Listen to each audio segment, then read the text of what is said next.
Hi there, this is Martin Williams here with some benefits for yoga of the Indian herb Haritaki. So I'm doing it as a PowerPoint. So for about 10,000 years, Haritaki has been known as the king of herbs, and it's been used very extensively by yogis in India. And as we all know, the purpose of yoga is ultimately to reach enlightenment, moksha, liberation, samadhi, and Haritaki is being recognized as the only herb in the Indian Ayurvedic system that is actually used for that. It's really quite amazing, the benefits. It's actually called the king of herbs because literally it is said to have fallen from Indra's eye to the ground. And so it's like a prasad, like a gift from the gods to everybody. And it's now being recognized as a yogic super brain food.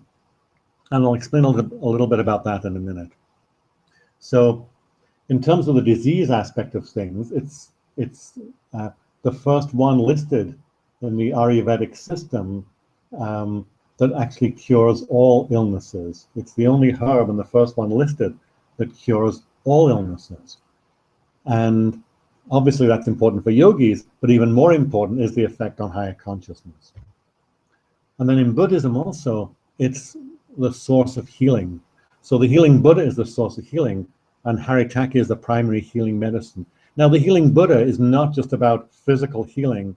The healing Buddha's purpose on being on earth, on being available to us, is actually to help us with enlightenment. So Haritaki is actually shown in both hands of the healing Buddha. In one hand is the flower, as you're looking at the picture here, on your left, and on your right, in the jar, it's part of the mixture of Amrita, which is the divine nectar. So it's part of the divine nectar. So you can see it in both hands there, in the healing Buddha's hands.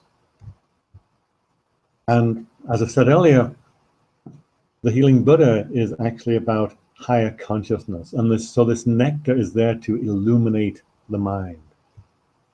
So in Hinduism, Haritaki was known to increase energy, intelligence, and awareness.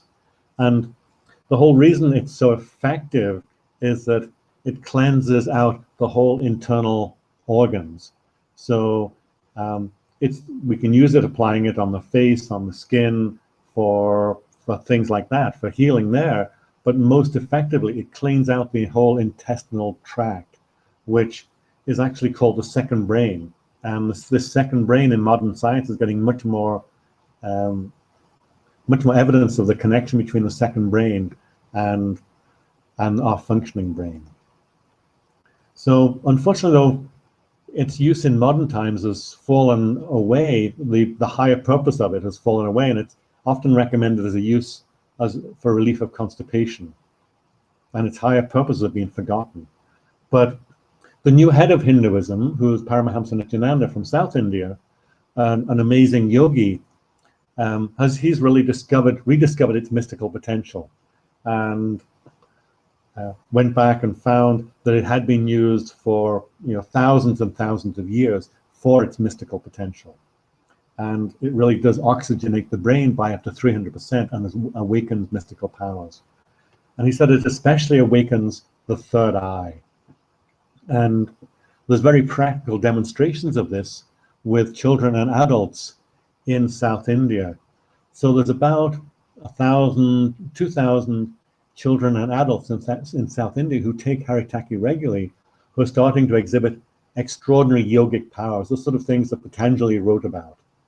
The ability of the third eye to read while blindfold, the ability to see through walls, all these sorts of things, the ability to see in the future and the past, are all being demonstrated by now thousands of young people in South India.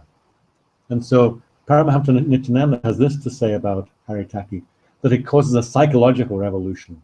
The brain is awakened, one becomes more incapable, sensitive, and intelligent, and the person starts growing in awareness. So obviously for a yogi, this becomes super important, doesn't it? So the physical practice can be enhanced immensely by the use of Haritaki.